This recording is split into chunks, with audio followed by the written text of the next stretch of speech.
conta essa história aí, brother. Lampião. Vamos lá.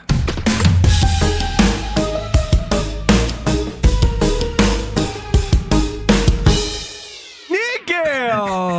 Oi! Oi. Tudo bem com você? Ah, eu tô legal. Tá legal? Por que você olhou assim pra mim assim? Tô legal. Por que? Só isso? Tô legal, cara. Tá bom, então. Não tá legal? Porque eu sei porque tu não tá tão legal. Por que eu não estou tão legal? Tem gente que tá vendo esse episódio no YouTube e não clicou no inscrever-se. Eu não queria falar isso, mas já que você trouxe, Níquel... Eu vejo as porcentagens, tem gente lá, um monte de gente que assiste e não se inscreve no canal. Ah, não acredito, velho. É sério mesmo? Não, é sério. É uma quantidade de mais ou menos quantos por cento? Eu não sei porcentagem. Então bota um número bem alto.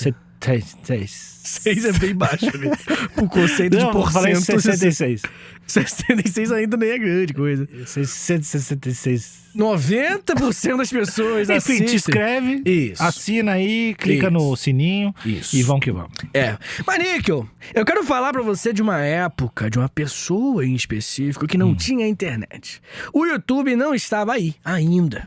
Mas se tivesse, pensa num canal que ia bombar. Qual? Canal do Lampião, moleque. Lampião é o personagem, a personalidade. Como é que seria o canal dele? É de review? Eu acho que seria review de arma, porque ele era bem conhecido por ter essa expertise mesmo, né? Em relação à arma, ele conhecia bastante.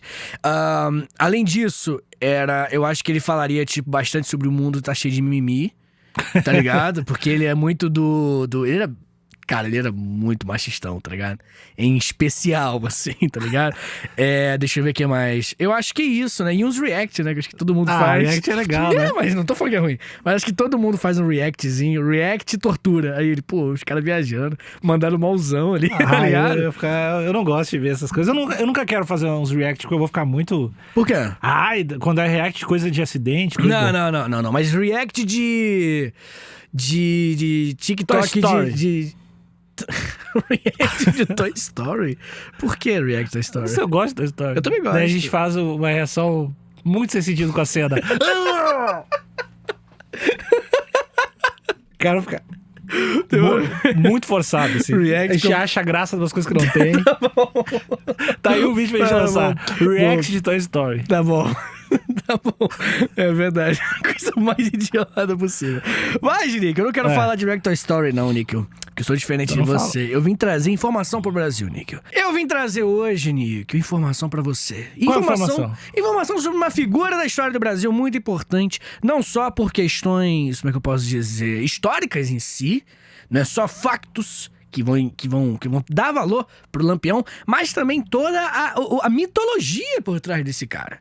Porque Lampião vai ser uma figura tão emblemática que vai ter muito caô sobre ele. Só que o caô sobre ele fala muito sobre a sociedade da época. Entendeu? Que ano mais ou menos é isso? Lampião vai ser um brother que vai nascer ali bem no comecinho do nosso... Na verdade, não no comecinho, na metade do século... 2 séculos atrás, século XIX. 1800 e pouco. Mas ele vai morrer em 1938. Tô todo confuso com data hoje. O lance é que, nessa época, o Brasil passa por alguns paradigmas muito importantes. Um dos principais vai ser que o Brasil acabava de deixar de ser um império. O Brasil deixou de ser império em 1889, quando o Marechal Deodoro da Fonseca chegou e falou: acabou a palhaçada. Tirou o Dom Pedro II do poder, que já estava no poder há 49 anos, e em 1889 o Brasil proclama uma república, acabando com o nosso império.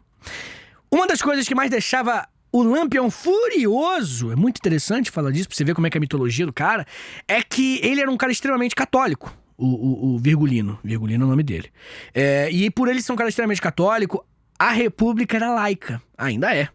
Né? Um estado laico, pelo menos historicamente, né? Não vamos entrar nessa seara. Mas o Brasil Império era católico. Então ele não era um cara muito fã de república. Doideira, né? O Lampião não era um fãzão. Ele falava que não. Quando o Brasil deixou de ser católico, ali começou a ficar escroto. A ideia do Lampião. Mas eu vou começar do começo. O canal dele hoje ia ter bastante gente. Bastante o quê? Bastante play. Pessoal, com certeza. Pessoal dá tiro, Isso. tem que ser religioso. Mudar isso daí, é verdade. Essa legenda aí, Pedro Lampião. É verdade, é verdade. Mas, Níquel, você sabe o que é o cangaço?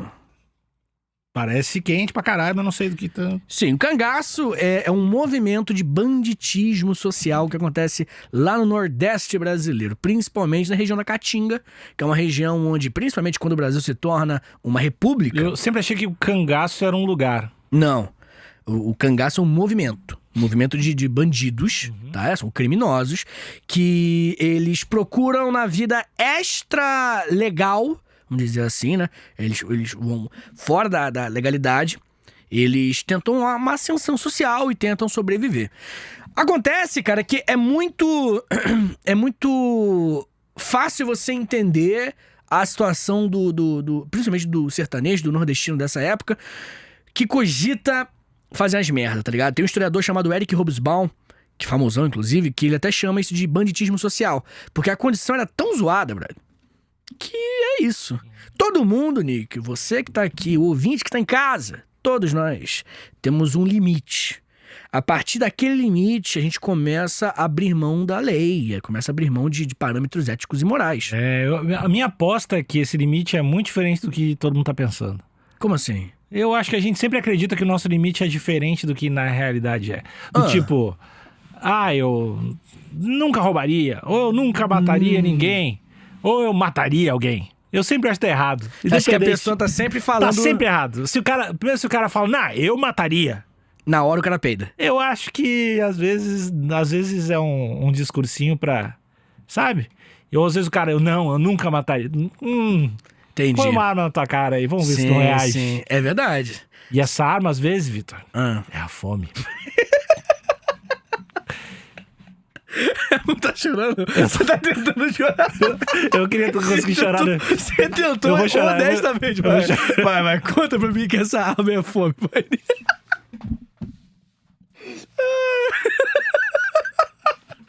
Nick, você consegue, vai. Vai, Nick. Como é que é a fome, Nick? Você que... Olha pra câmera. Vitor. Eu consegui chorar, né?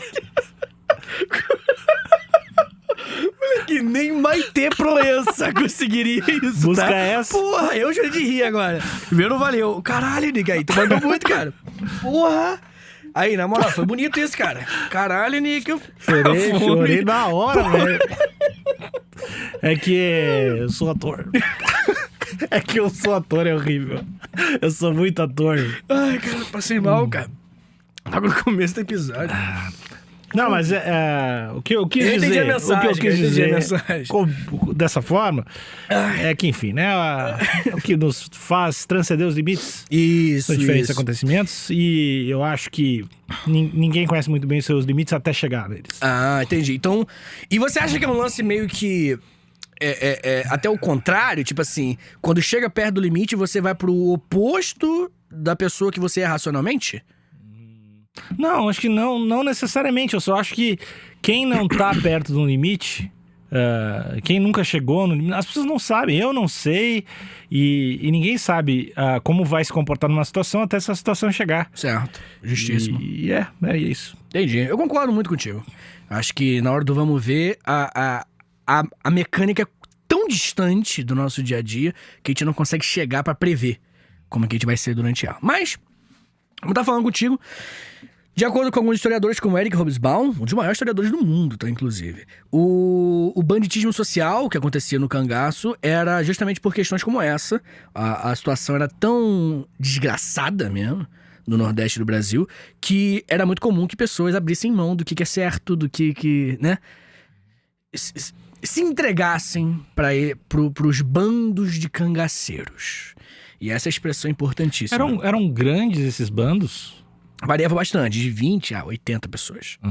E aí esses bandos andavam por todo o Nordeste, na verdade. Ficavam ali bem de centro. Era interessante que eles ficavam bem numa área que é bem fronteirística, não sei como é que fala.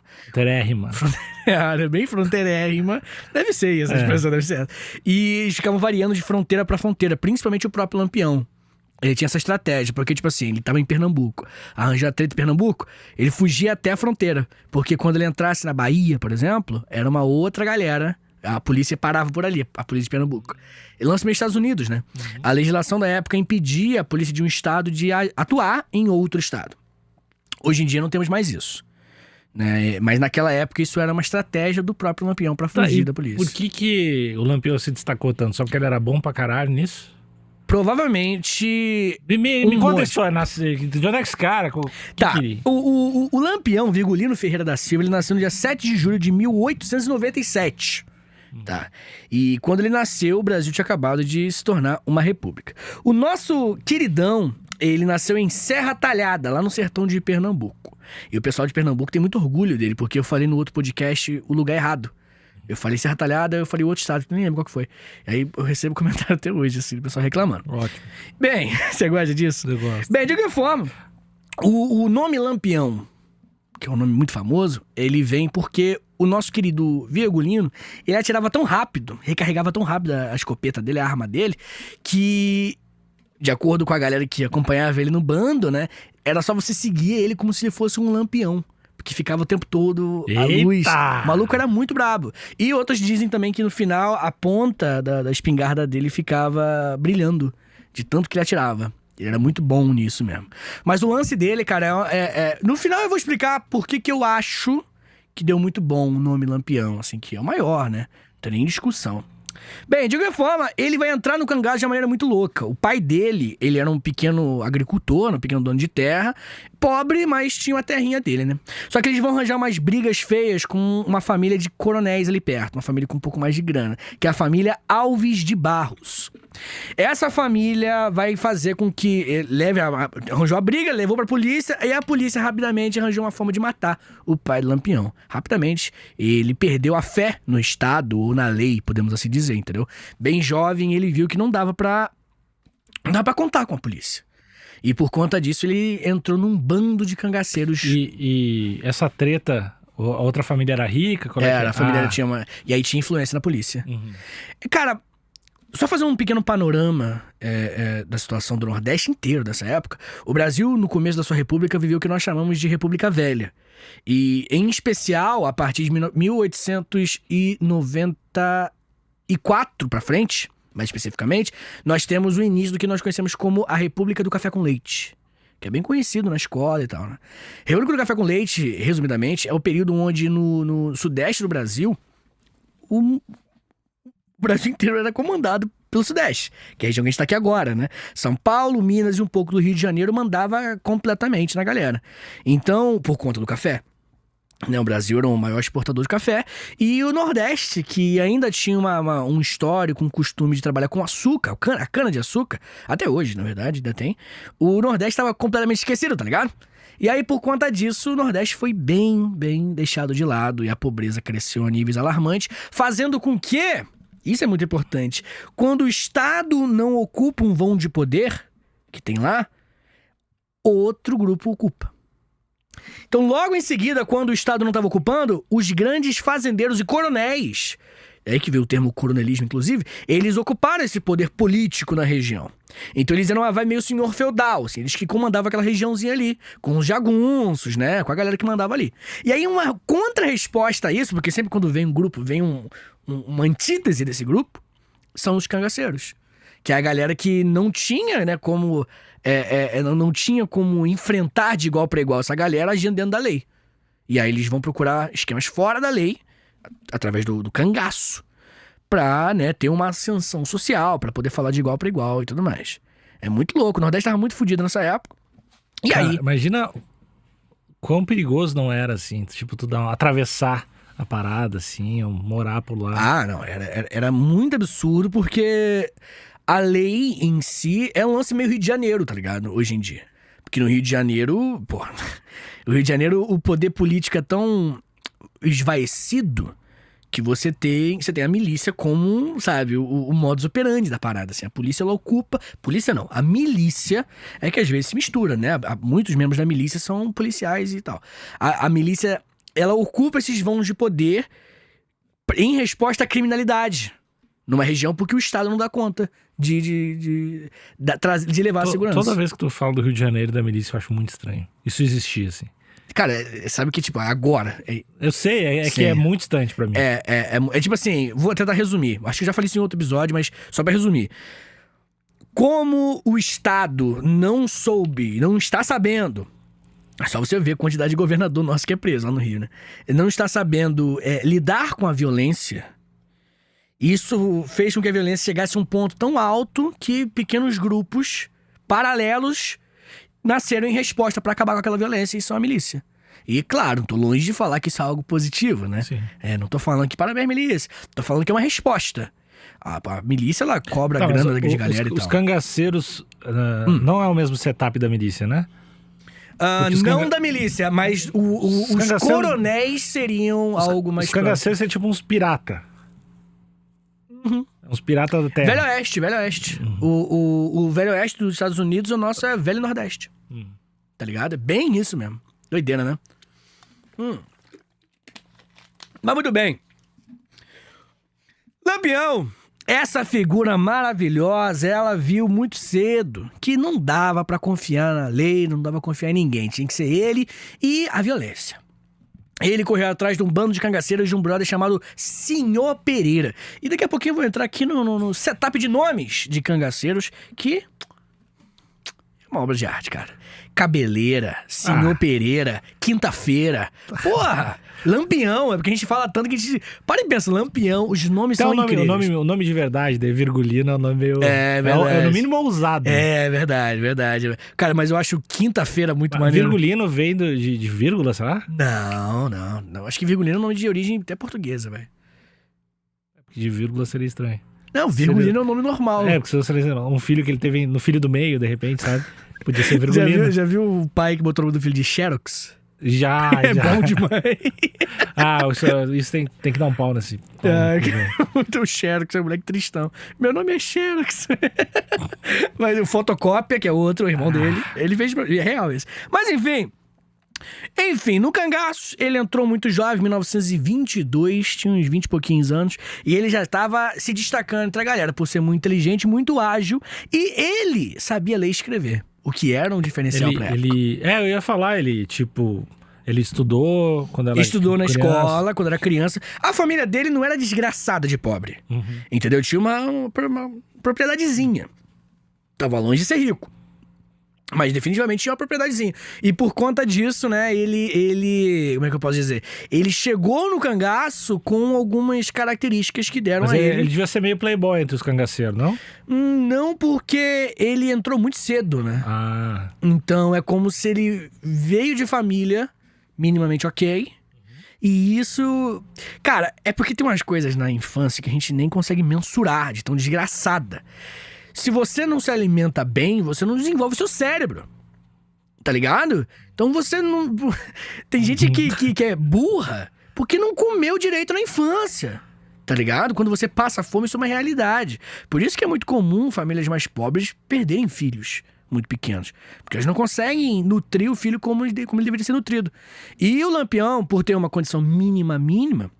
Ele sabia ler e escrever, inteligente, tinha umas sacadas. O Lampião vai ser o cara da sagacidade, entendeu?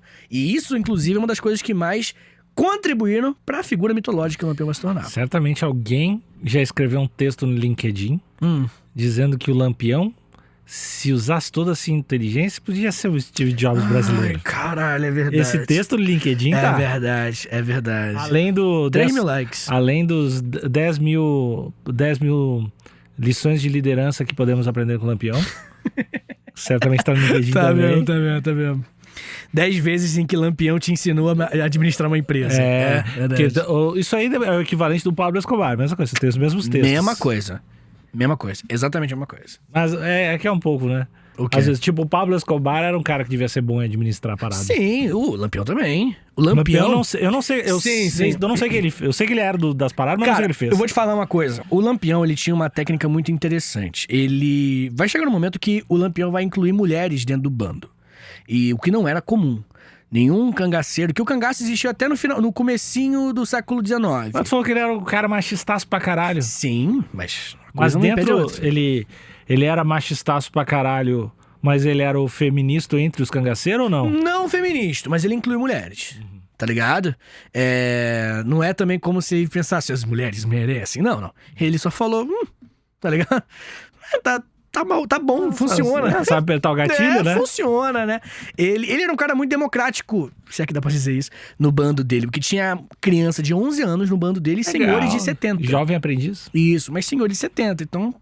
Melhor idade. Melhor idade, é Paulo Guedes que tá feliz.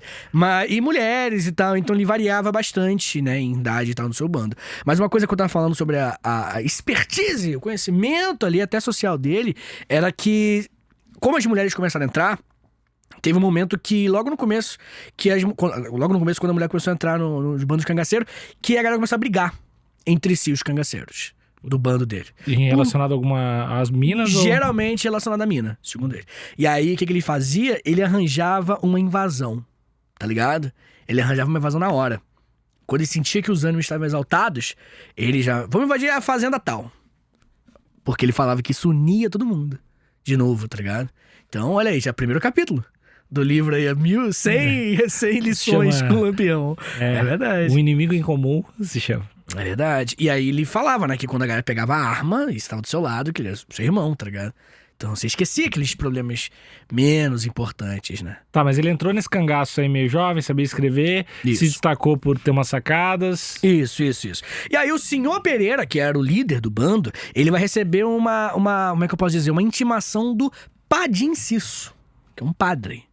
É o padre Cícero, que é uma figura tão importante quanto o Lampião, tipo Ana Maria e Louro José, tá ligado? Só que o Louro José era contra a Ana Maria ser cangaceiro, nessa analogia que eu fiz. Tá. Então não funcionou tão bem. Pior analogia. Tudo bem, mas eu queria dar um beijo pro Louro aqui, que tá no céu. De qualquer forma, na verdade quem morreu foi o Tom Veiga, tá? Mas é impossível, né? A gente não vê mais o papagaio. É isso aí, acho que deu pra entender, Vitor.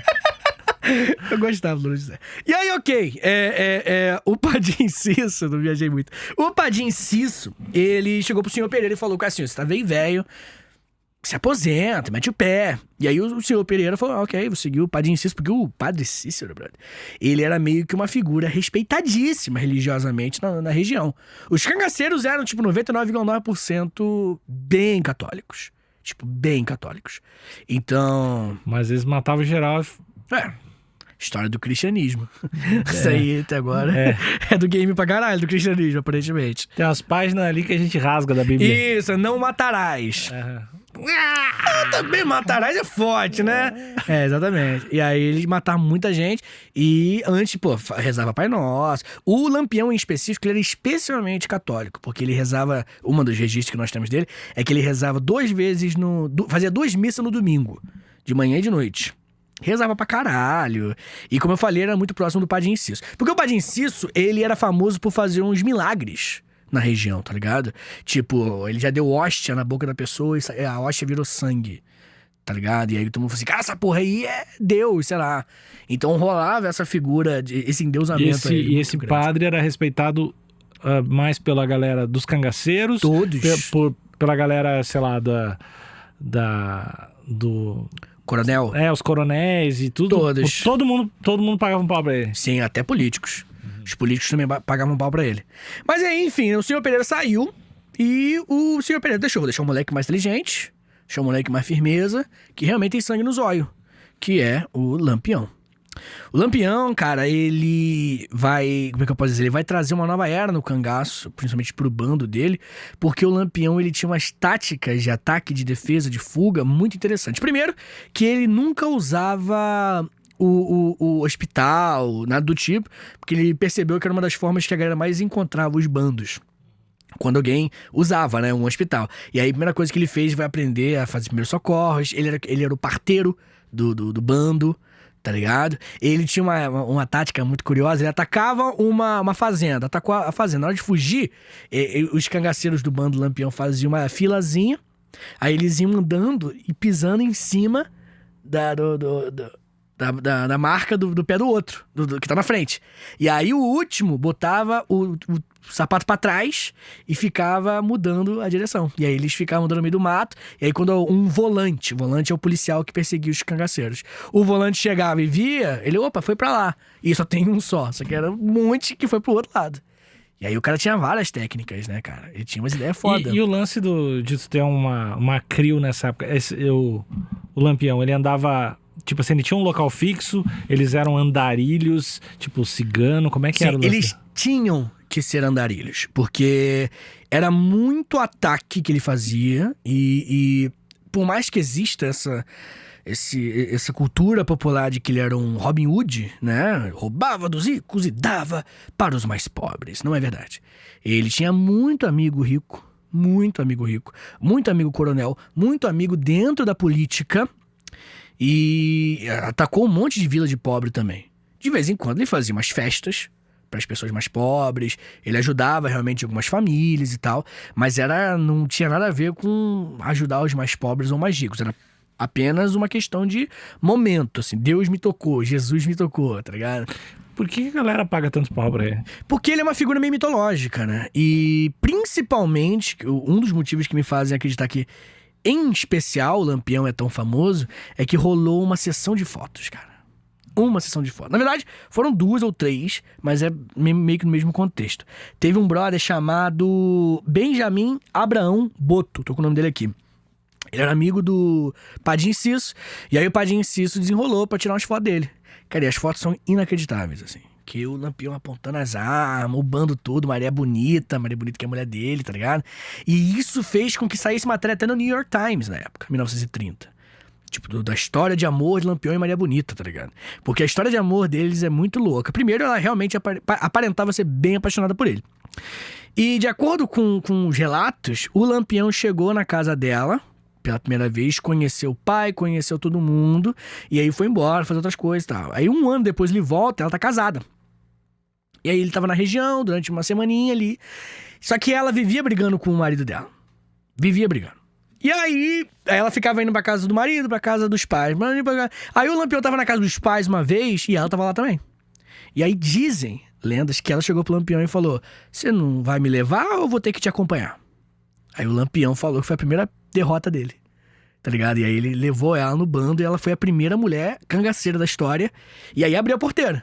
Teve um monte de outras mulheres cangaceiras também. Dadá, tá ligado? Que são as minas que entrou no cangaço porque a Maria Bonita mostrou que era bom. E lembra que eu falei que ele não gostava de usar o hospital? Ele só usou o hospital uma vez, que é quando a Maria Bonita tomou um tiro. Tá ligado? Que aí ele falou, abro mão do bagulho. Pra você ver como é que parecia ser uma história de amor, tá ligado? Claro, né? Ele era bem machistão. Por que tu falou que ele era especialmente machista? Porque eles falavam muito sobre cobrir uma moça. Cobrir uma mulher. Cobrir é uma expressão pra estupro. Ah. E como eu falo aqui, especialmente porque o estupro era meio que... Era um lance que Era um lance que acontecia bastante, infelizmente. E era uma parada que a Maria Bonita sabia, assim. Tá ligado? Uma relação de poder. E até tem uma matéria do... Esqueci o nome da mina. Uma jornalista que ela falou, tipo, que as mulheres lidavam com a violência do cangaço e a violência dos cangaceiros do próprio bando. Ainda tinha o machismo lá dentro. Então era uma relação muito louca, uma relação muito deturpada. Era uma coisa meio primal, assim, tipo... Na hora eles foram resolvendo as coisas, vendo o que tinha que fazer. Então era um lance meio animalesco mesmo, assim. Bem, voltando pra história do nosso queridão aqui, o que acontece? Desde 1924, a gente já tem relatos de que o Lampião havia sido morto. Tipo, um cara foi morto por uns 14 anos, ele ia sendo morto. E todo mundo, matamos o Lampião! E depois o Lampião atacava uma vila. Agora matamos o Lampião! E depois atacavam uma fazenda. Então o Lampião só ganhava mais nome, né? Só se tornava essa figura lendária pra caramba, né? O lance é que como é que eu posso dizer? A polícia desiste em um certo ponto de correr atrás dele e funda os volantes, como eu falei, que são polícias de, às vezes, ex-cangaceiros ou de pessoas que conhecem cangaceiros, mas pessoas que trabalham bastante na onda do cangaço. Porque o cangaceiro, ele, além de tudo, ele tem um conhecimento muito grande pela região, que é uma das principais diferenciais aí da polícia. O cangaceiro, ele é um cara que vai, dá tiro e foge pela estrada. Não, ele entra no mato. Na caatinga, principalmente. E aí ele se perde, ninguém sabe. O conhecimento do terreno é muito forte. E criou-se a Volante, para ser a polícia na mesma onda. E aí a Volante se tornou o antítese do Lampião, inclusive, assim, durante toda a história dele. Chegou num ponto muito interessante, em 1922, que o Luiz Carlos Prestes, aquele comunista da Coluna Prestes, ele fez a Coluna Prestes, né, que eles ficaram rodando o Brasil para tentar juntar pessoas para a causa comunista. E eles andaram hein, dezenas de milhares de quilômetros caminhando, tentando juntar gente para dar um golpe comunista no Brasil. O Luiz Carlos Prestes fez isso. E quando ele estava chegando no Nordeste, na hora os políticos entraram em contato com o Lampião, incluindo o Padim Cisso, ele estava junto, e falou: Lampião, ó, não gosto de você, você não gosta de mim, mas tá vindo um comunista, defensor do fim do cristianismo, cara do mal. Me ajuda a lutar com esse cara. O que eu ganho com isso? Você vai se tornar capitão e você vai ser perdoado todos os seus crimes, vai ganhar mais armas e é isso. Na hora o Lampião aceita, prepara tudo, só que antes de ir embora, ele descobre que era tudo mentira, que o título de capitão dele não ia valer e os crimes dele não iam ser perdoados. Então ele desiste.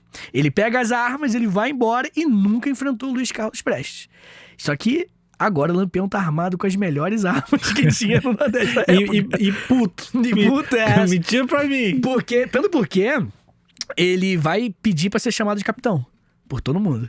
Tá ligado? Agora eu sou capitão. Foda-se, tá ligado? Ele foi. Eu entendo um pouco. Eu entendo pra caralho. Eu entendo pra pouco. caralho. Bem, muito bem. Como eu tava falando com você, muitos ricos e fazendeiros ele atacou. Chegou lá, meteu porrada na galera. E muitos, ele fez broderagem. Ele chegou, putz, bro, preciso de uma região aqui pra me esconder de vez em quando. Eu te protejo com isso, não sei o quê. Então ele fez umas alianças dentro ali da High Society do Nordeste muito forte. Tu sabe, se tem ideia do tamanho da galera dele? Tipo, ele andava em quantos? Cara, variava, mas tem relatos de 80 pessoas que andavam junto com ele. É uma galera. É uma galera. E a galera dizia que tem lendas de músicas, cantigas principalmente, que o Lampião compôs. O Lampião era um cara meio letrado. Ele tocava sanfona, fazia música. E a galera dizia que em vários ataques, os 80 entravam na cidade cantando junto. Tá ligado? A mesma música junto, assim, matando os outros. Bem assustador. Principalmente porque o Lampião, ele tinha o famoso punhal dele, que é de 50 centímetros. Punhalzinho de 50 centímetros. Ele enfiava, ele dizia, na saboneteira da pessoa. Tá ligado? Pá! E aí jorrava o sangue, assim, cara. Ele era ruim, velho. Essa porra não era boa, não. Ele era ruim, cara. Ai, mas muito bem. Como eu tava falando com você, a figura mitológica do Lampião vai ser uma figura alimentada. Porque, primeiro, estavam matando ele todo ano, né? E ele nunca morria. Vai chegar uma galera que, se você voltasse no tempo, chegasse lá pra aquela galera e perguntasse, por que o Lampião tá aí até hoje, né? Todo mundo diria a mesma coisa. Porque ele tem poderes, né? Óbvio. Tá ligado? Todo mundo tinha certeza que ele tinha corpo fechado. Tá ligado? E aí, o que foi? Não. E aí que você ia falar? Não vou falar nada. Eu não posso revelar. Tem coisas Eu sabia. que eu não posso revelar. Nick, você tem corpo fechado? Assim como o Lampião. Eu só vou dizer uma coisa. Tô vivo. Já tentaram. Já tentaram? Sim, desvio. Mas aqui... Ó. Sou muito rápido também. Entendi. Então é uma soma de corpo fechado. Corpo fechado é que não tem como matar. Não tem como me matar. Então eu sei como é que é. Mas é um fardo, né? De ver toda a gente indo embora e tu não vai nunca. É isso. Mas tinha algum, tipo assim... Qual era a lenda da parada? Por que as pessoas imaginavam que ele tinha um corpo fechado? Porque, como eu falei... Porque não acontecia nada? Ou tinha uma lenda maior, tipo assim... ele é um enviado de Deus. Ou ele é do demônio. Ou ele... Qual é que era o lance do cara? O Lampião, ele tava metendo um zaralho muito grande na região naquela época. Década de 20, década de 30 também. Muitas pessoas diziam que matavam ele e ele nunca morria. Entendeu? E isso fez com que constantemente a figura dele como um cara imortal ganhasse uma parada, né? E até quando ele morreu mesmo, né? Em 1938, ou não. 1938, se não me engano. Posso estar errando aqui a data exata. O que vai acontecer vai ser que, em 1938, os volantes, que é essa polícia aí muito doida, foram até o bando, descobrindo uma região dele, que ele tava lá, na Grota de Angico, o nome da região. E ele tava lá, escondido, só que aí vieram 3 volantes, 3 grupos, assim, né? Fecharam eles e em 15 minutos desceram o dedo, assim. E tinha até metralhadora, que era uma tecnologia mais avançada nessa época, né? Era Getúlio Vargas, o presidente, que ele falou que não tinha como deixar um cara desse ficar no Nordeste. E aí os volantes meteram o dedo e um dos primeiros a morrer foi o Lampião. Até hoje, se você chega para as pessoas mais velhas de Pernambuco, elas vão... É muito fácil você encontrar alguém que fala, não foi Lampião, não. Porque quando morreu o Lampião, o policial da volante, ele deu uma coronhada na cabeça, aí meio que deu uma afundada na cabeça. Não parecia tanto o Lampião. E aí dizem que não, ele fugiu, foi embora, morreu de velho. Tá ligado? Há pouco tempo. Só que é bem provável que não, assim. Porque a família depois foi lá ver, né? Os parentes um pouco mais distantes, fizeram exames e tal, e aparentava ser o próprio Lampião mesmo. Mas de qualquer forma, ele morreu. Se eu não me engano, eram 40 que estavam na Grota do Angico. E dessa galera toda, só morreram 11, incluindo Maria Bonita e Lampião. Os outros fugiram, mas esses 11, eles foram decapitados. Quantos anos ele tinha mais ou menos, Lampião? 38, é só fazer o cálculo. Lampião nasceu em 1890, Evral, 40 e pouco. 97 que ele nasceu, 41.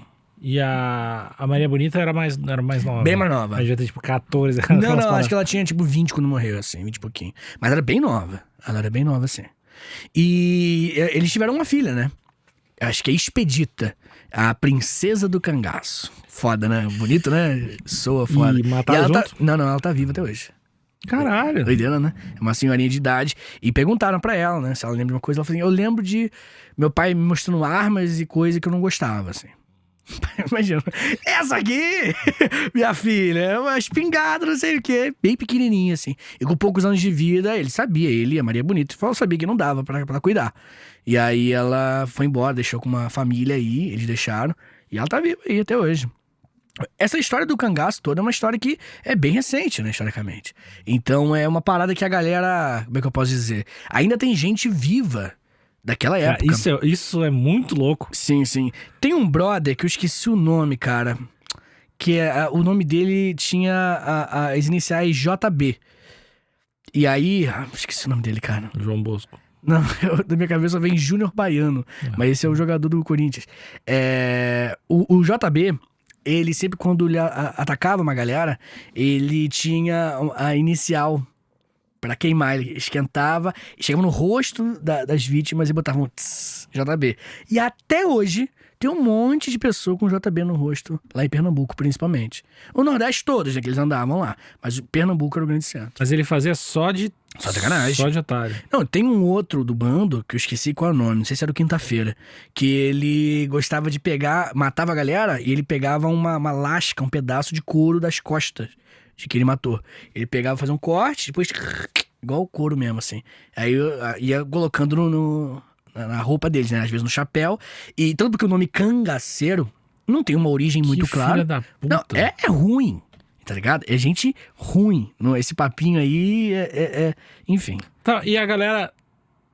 Qual o contra-argumento de quem... Ou existe alguém que acha, sei lá, o Lampião um cara do caralho?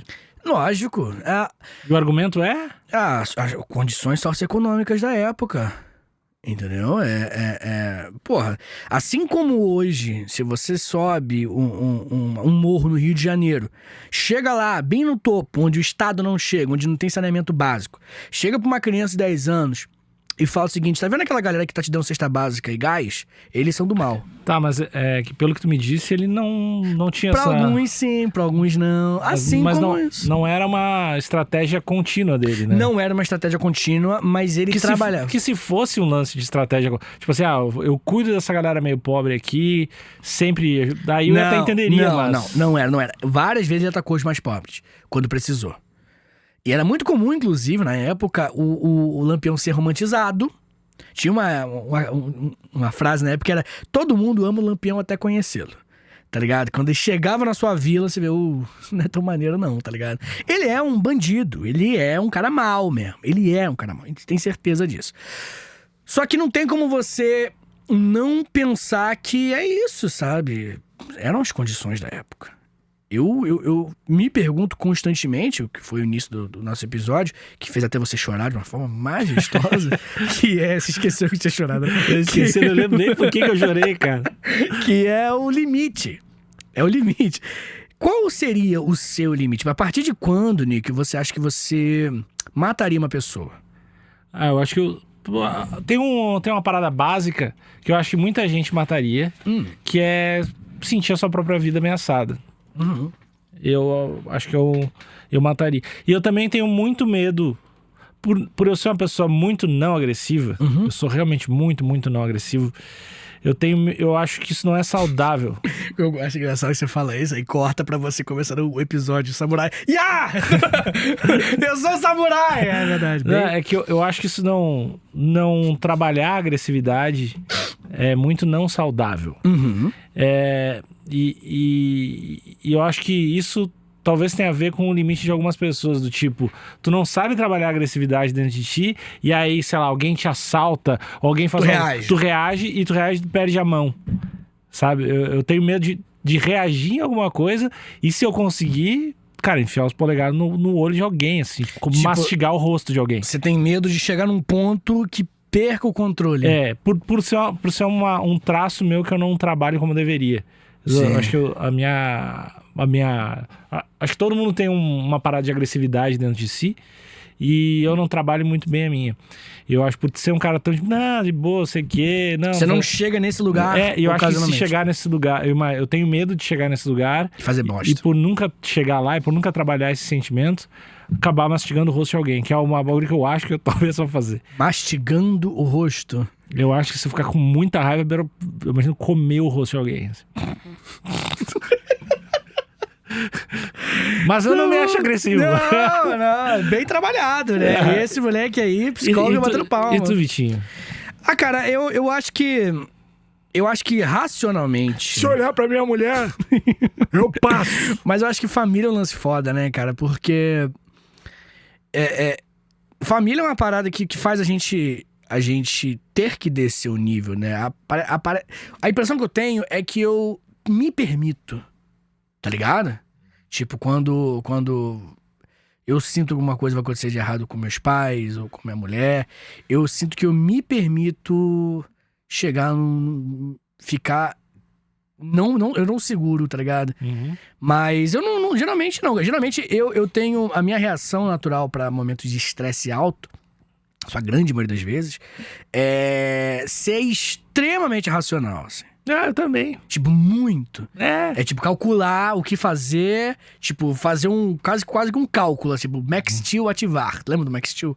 Que, tipo, eu tenho que fazer isso aqui, tá ligado? Tudo pra resolver o problema e tal. Pô, o meu cachorro, ele eu não sei se foi o meu ou se foi do vizinho, né? Minha mulher diz que foi o do vizinho, mas acho que foi o meu. E a Marina quer fingir que a Tila, que é o nosso cachorro, não fez essa maldade. Mas mordeu um gato. Cara, eu tava segurando a outra cachorra, que é a Lola. E aí eu olhei pro lado, tá a Tila e a Princesa, que é o cachorro do vizinho. São muitos nomes próprios. E aí, eu só vi o gato preso na boca, assim, e aí eu acho que vi a Tila, mas enfim, não importa. O que importa é que o gato ficou todo esmilinguido no chão, miando, escroto. Gato, quando mia escroto, é horrível, né? E aí ficou assim, e aí na hora está os cachorros latindo, eu segurando, e aí naquele momento eu fiz isso. Eu fiquei estressadaço. Mas parece que eu chego num ponto que eu só consigo ser extremamente racional. Parece que eu gasto toda a minha energia. E assim, quando acaba, eu fico exausto, assim. Quando acaba, eu falei isso daí com meu psicólogo, eu sinto que não acaba. Eu sinto que eu esqueço. Que é horrível isso, né? Tipo, eu cheguei num ponto de estresse tão grande com a situação do gato, por exemplo, que eu tive que pegar as coisas, botar o gato no carro, levar pra veterinário, entendeu? Eu gastei dinheiro com a porra do gato, enfim. Mas o gato era um gato aleatório. Gato aleatório de rua. Mas muito educado, muito bonzinho. Ele viu a gente na rua andando. Eu, olá, pessoas com 3 cachorros. Que além de tudo é burro, né? E aí os cachorros já foram pra cima do gato e fuderam o gato todo. Mas o gato ficou bem. Mas tua mina não é veterinária, por que ela não ajeitou? Ela não tem as mãos de ajeitar gato? Cara, primeiro que ela trabalha com cavalo. É outra... É maior, né? É um pouquinho maior. Os gatos de 2 metros é muito raro. E segundo que a gente tava no meio da rua, assim, não tinha nada. Então a gente foi pra uma clínica. E aí, enfim... O gato sobreviveu? Sobreviveu, a gente arranjou uma casa pra ele já. Se deu bem no final. Filho da puta. Deve ter sido o plano dele. Deve ter sido o plano. E aí, mas bonitinho o gato. E aí, de qualquer forma, eu sinto a minha... reação, eu posso assim dizer, é uma reação de ser muito racional, gastar toda a minha energia vital, tá ligado? É essa a impressão que eu tenho. E aí, cara, tudo que eu faço pelos próximos, sei lá, semanas, meses, tem um pouco daquele sentimento.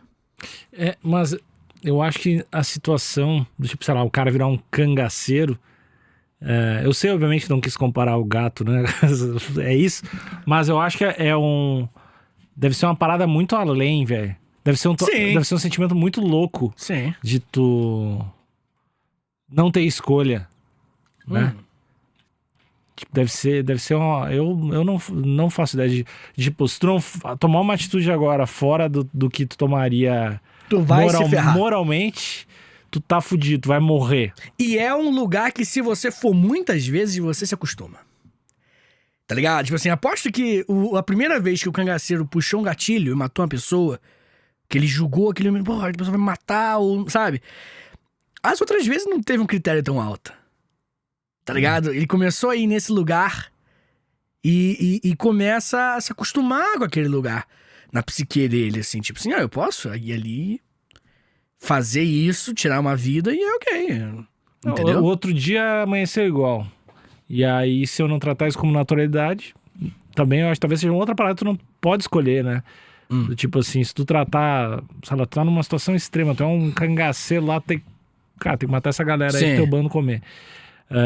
Eu acho que tu tem que colocar na tua cabeça que o popular é do game. É do game. E amanhã tem mais. E olha que legal esse colar que eu ganhei.